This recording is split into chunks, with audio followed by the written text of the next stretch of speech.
சென்னையில் நடைபெற்று வரும் 49வது புத்தக கண்காட்சியில் புத்தக வாசிப்பாளர்கள் ஆர்வமாக புத்தகங்களை வாங்கி சென்றனர். இதுகுறித்து புத்தக வாசிப்பாளர்கள் தெரிவித்த கருத்துக்களை தற்போது பார்க்கலாம். இங்கே ஒவ்வொரு அரங்கமும் பார்த்தீங்கன்னா மிக சிறப்பாகவும் மிக தெளிவாகவும், அதாவது மக்களுக்கு எந்த ஒரு இதுவும் இல்லாமல், கன்ஃபியூஷன் இல்லாமல், குழப்பம் இல்லாமல் மக்கள் வரக்கூடிய அளவுக்கு சிறப்பான இந்த பப்பாசி நிறுவனம் இந்த சென்னை 49வது சென்னை புத்தக கண்காட்சி ஏற்பாடு பண்ணியிருக்காங்க. அது ரொம்ப சிறப்பாக இருக்குன்றது முதல்ல நான் தெரிவிச்சுக்கிறேன். வாசிப்பு பழக்க வழக்கம் இருக்குது இல்லையா, அங்கே வரும்போது ஃபேமிலியோடு வராங்க. யங்ஸ்டர்ஸ் நிறைய பேர் வராங்க. புத்தகம் படிக்கிற ஆர்வம் உண்டாக்குற மாதிரி சில புத்தகங்களை தேடி வராங்க. அவங்களுக்கு என்னென்னா எளிமையாக படிக்கணும், அதே சமயத்தில் சீக்கிரமாக புரிஞ்சுக்கணும் அப்படிங்கிற ஒரு டெண்டன்சியோட இந்த புத்தக கண்காட்சி வராங்கன்னு தான் நான் நினைக்கிறேன். முன்னெல்லாம் வீக் எண்டில் மட்டும் டைம் மாற்றி வச்சுருப்பாங்க, ஈவினிங் டைமில். இப்போ ஃபுல் டே வச்சுருக்கிறது எல்லாத்துக்கும் யூஸ்ஃபுல்லாக இருக்கும். எங்களுக்கு பர்டிகுலர் டைமில் வந்துட்டு போகிறதுனா கஷ்டமாக இருக்கும். இப்போ கரெக்டாக காலையிலேருந்து ஃபுல் டே இருக்கிறதுனால எங்களுக்கு யூஸ்ஃபுல்லாக இருக்குது. இந்த புத்தக திருவிழா எப்போவுமே வருஷம் கொண்டாட்டமாக நடக்கிறது தான். இந்த வருஷமும் ஏற்பாடுகள் ரொம்ப பிரமாதமாக செஞ்சுருக்காங்க. எங்கள் டீம் சார்பாக நாங்கள் கலந்துக்கிறதுல ரொம்ப மகிழ்ச்சி. இந்த வருஷம் மெட்ராஸ் பேப்பர் இம்ப்ரிண்ட்டாக புத்தக காட்சிக்கு வர புக்கு தடயம், அது ஒரு புக்கு தான் வருது. நான் அந்த புக்கை எழுதியிருக்கேன். ஃபாரன்சிக் சயின்ஸ் பற்றி தமிழில் எந்த புக்குமே இல்லை, இது வரைக்கும் வரல. ஸோ தமிழில் அப்படி ஒரு புக்கு இருக்கணும் அப்படிங்கிறதுக்காக எளிய மொழியில் பொது வாசகர்களுக்கு பயனுள்ள வகையில் இருக்கணும் அப்படிங்கிறதுக்காக எழுதப்பட்ட புத்தகம் தடயம். துபாயிலிருந்து புக் ஃபேருக்காக வந்திருக்கேன். இந்த வருஷம் என்னுடைய 3 புத்தகங்கள் வந்திருக்கு. மராம்பு 2வது எடிஷன் வந்திருக்கு, 2022 வந்தது. அதுக்கப்புறம் ஹிந்து தமிழ் திசையில் எழுதின உயிரினங்கள் மொழியும், பால்கனியும் சொல்லிட்டு துபாய் மண்ணை பற்றியும் மனிதர்கள் பற்றியும் மன்னர்கள் பற்றியும் எழுதின கட்டுரை தொகுப்பு வந்திருக்கு. ஒவ்வொரு வருடமும் வரேன், கடந்த வருடம் மட்டும்தான் நான் வரலை. அதனால வாங்க, புத்தகங்களை வாங்குங்க, படிங்க. Okay, happy reading. இந்த ஆண்டு என்னோட 2 புத்தகங்கள் வந்திருக்கு. ஒன்று ஏஐ வசியக்கலை அப்படின்ற ஒரு புக்கு. இது ப்ராம்ப்ட் என்ஜினியரிங்கை தமிழில் ஈஸியாக எப்படி பண்ணுறது அப்படிங்கிறத பற்றி எக்ஸ்பிளைன் பண்ணுற ஒரு புக்கு. 0 டிகிரிலேருந்து பப்ளிஷ் பண்ணியிருக்காங்க. இது எல்லாமே நான் மெட்ராஸ் பேப்பரில் தொடர்ந்து எழுதின சாப்டர்ஸோட கலெக்ஷனாக இந்த புக் ஃபேரில் வந்திருக்கு. இந்த புக் ஃபேரில் இப்போ நிறைய அக்சசபிள் ஃபெசிலிட்டிஸ் நிறைய பண்ணியிருக்காங்க. வீல் சேர் பீப்புள் போகிற மாதிரி ஈஸியாகவும் ஃபெசிலிட்டிஸ் இருக்குது. தேங்க்யூ. என்னுடைய முதல் நாவல் மயல் இப்போ இந்த புத்தக கண்காட்சிக்கு வந்திருக்கு. 0 டிகிரி பதிப்பகம் இதை வெளியிட்டிருக்காங்க. இந்த நாவல் ஒரு சோஷியோ ஃபேண்டசி த்ரில்லர். இந்த மாதிரி ஜேனரில் தமிழில் வர்ற முதல் நாவல் இதுதான். இது ஒரு குடும்பத்தோட சாபத்தினால கசந்து போன ஒரு இளைஞன் உலகத்தின் உன்னதமான இனிப்பை தேடி போகிற ஒரு பயணமாக இது அமைஞ்சிருக்கு.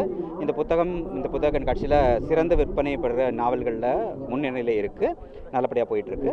இந்த வருஷம் என்னோட 2 புத்தகங்கள் வந்திருக்கு. ஒன்று ஜென்சி பற்றின புத்தகம், 2மே 0 டிகிரி பப்ளிகேஷனில் தான் புக்கு ரிலீஸ் பண்ணியிருக்காங்க. 2வது புத்தகம் காட்டுமல்லினா வைல்ட் ஃப்ளவர், அந்த மாதிரி அறியாமல் துணிஞ்சு வைல்டாக இருக்கிற 20 பெண்களை பற்றின சாதனை பெண்களை பற்றின கதை. 2மே 0 டிகிரி பப்ளிகேஷன்ஸில் புக்காக வந்திருக்கு. யாவரும் கேளீர் அப்படிங்கிற இந்த புத்தகம் உலக தமிழர் வரலாறு, அதாவது தமிழ்நாட்டிலிருந்து 18வது நூற்றாண்டிலிருந்து தொடங்கி தமிழர்கள் எங்கெங்கெல்லாம் பயணிச்சாங்க, எங்கெங்கெல்லாம் குடியேற்றங்களை ஏற்படுத்தினாங்க அப்படிங்கிறத இந்த நூல் ஆய்வு பண்ணி இந்த நூலில் பேசியிருக்கோம். 23 நாடுகளுக்கு எப்படி போனாங்க, போகும்போது அந்த நாட்டில் என்ன நிலை இருந்துச்சு, இப்போது அந்த அவங்களோட வம்சாவளியினர் இப்போ அங்கே என்ன பண்ணுறாங்க, எவ்வளோ முன்னேறி இருக்காங்க அப்படிங்கிறத இந்த நூல் விவரமாக சொல்லுது. படிச்சுட்டு கருத்துக்கள். ஒன்று ராகுல் காந்தியுடைய வாழ்க்கை வரலாறு, இன்னொன்று கோடீஸ்வர உலகம். ஃபோர்ப்ஸ் பத்திரிகையில் வெளியான பட்டியலிடப்பட்ட பணக்காரர்களுடைய வாழ்க்கையை ஒரு தீசிஸாக எடுத்து பண்ணியிருக்கோம்.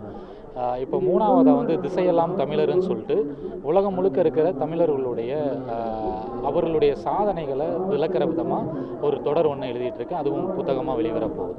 உக்ரைன் ரஷ்யாவுக்கு இடையே இன்று நடக்கும் போரின் புத்தகமாக என்னுடைய யுத்த காண்டம் முதல் புத்தகமாக வெளிவந்தது 2 வருடங்களுக்கு முன்பு. அதைத் தொடர்ந்து என்னுடைய எழுத்தார்வத்தில் ரஷ்யாவின் வரலாற்றை எழுதினேன், ரஷ்யாவின் சுருக்கமான வரலாறு. அதைத் தொடர்ந்து போர்களின் உத்திகளையும் அரசியலையும் எழுதியிருக்கும் போரிடர் காலம் வெளிவந்தது. போருக்கு பின்னால் வேலை செய்யும் ஒற்றர்களின் உலகை குறித்தது என்னுடைய ஒற்றர் உலகம் அடுத்த புத்தகம். இப்போது போரிட்டு உணவுக்காகவும் போர் நடந்திருக்கிறது என்பதை சொல்லும் உணவு வரலாறு தான் போரிட்டு புத்தகமாக இப்போது வெளிவந்துள்ளது. பாராகவன் சாரோட மெட்ராஸ் பேப்பரில் இப்போ எழுதிட்டு இருக்கிறேன். அவருக்கு வாசகராக தான் அறிமுகமான, தொடர்ந்து மெட்ராஸ் பேப்பரில் எழுதிட்டு இருக்கேன். மேபி நெக்ஸ்ட் இயர் என்னோட புத்தகத்தையும் இந்த புத்தக கண்காட்சியில் எதிர்பார்க்கலாம். இப்போ உள்ள ஜெனரேஷனுக்கு புத்தகங்கள்ங்கிறது ஒரு பெரிய கனவு மாதிரி ஆயிடுச்சு, அது மறைக்கப்பட்ட ஒரு பொருள் மாதிரி ஆயிடுச்சு. ஆனால் புத்தகத்தினுடைய வழியாக வர்ற அறிவு வந்து ரொம்ப அதிகம். நாங்கள்லாம் ஒவ்வொரு புத்தகமும் படிக்கும்போது அந்த கால நிகழ்ச்சிகள், அந்த கால பிளேசஸ் எல்லாமே எங்களுடைய கண் முன்னால் வந்துச்சு. இப்போ எல்லாம் டிவின்னு சொல்லி டிவி செல்லுன்னு சொல்லிட்டு அதுலேயே மூழ்கி இருக்காங்க. அதில் எல்லாம் இருந்து விடுபட்டு வந்து புத்தகங்கள், நிறைய புத்தகங்கள் படிக்கணும். படிக்க தான் நம்மளுடைய அறிவு வளர்ச்சி அடையும்.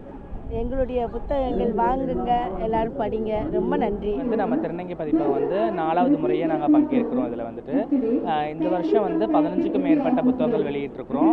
அதுலேயும் குறிப்பாக திருநறை இலக்கியம், தலித் இலக்கியம், கவிதை தொகுப்புன்னு சொல்லிட்டு போன்ற நூல்கள்லாம் வந்திருக்குது. மக்கள் அனைவரும் வரணும், ஆதரவு கொடுக்கணும் கேட்டுக்கொள்கிறோம். இந்த வருடத்தை விட இந்த வருடம் 15க்கும் மேற்பட்ட புத்தகங்கள் நாங்கள் கொண்டு வந்திருக்கிறோம். குறிப்பாக இந்த வருட புத்தக கண்காட்சியில் என்னோடய புத்தகத்தை நான் கொண்டு வந்திருக்கிறேன். கோவில்பட்டி டு சென்னை வழித்தடங்கள். ஒவ்வொரு திருநர் வாழ்க்கையும் ஒவ்வொரு கசப்பான அனுபவங்கள் இருக்குது. என் வாழ்க்கையில் உள்ள அனுபவங்களை, கசப்பான அனுபவங்களை தான் நான் பகிர்ந்திருக்கிறேன். அதுபோக அணங்கினால்ன்ற ஒரு புத்தகம் திருவர்களுக்காகவே எழுதப்பட்டுள்ளது. மேற்பட்ட விளிம்பு நிலையில் உள்ள மக்களோட இலக்கியங்களையும் திருநர் மக்களோட இலக்கியங்களும் கட்டுரைகளாகவோ சிறுகதைகளாகவோ அப்புறம் நாவல்களாகவோ வெளியிட்டிருக்கிறாங்க. வாசகர்களோட ஆதரவு எங்களுக்கு வேணும். நாங்கள் விற்பனைக்காக இந்த புத்தகம் வைக்கலை. எங்களுடைய வாழ்க்கை முறை எப்படி இருக்குன்னு இந்த சமூகத்துக்கும் இந்த வரும் காலகட்டத்தில் உள்ள மாணவர்களுக்கும் இளைஞர்களுக்கும் தெரிவிக்கணுன்றக்காக தான் அந்த பதிப்பகம் தொடங்குது.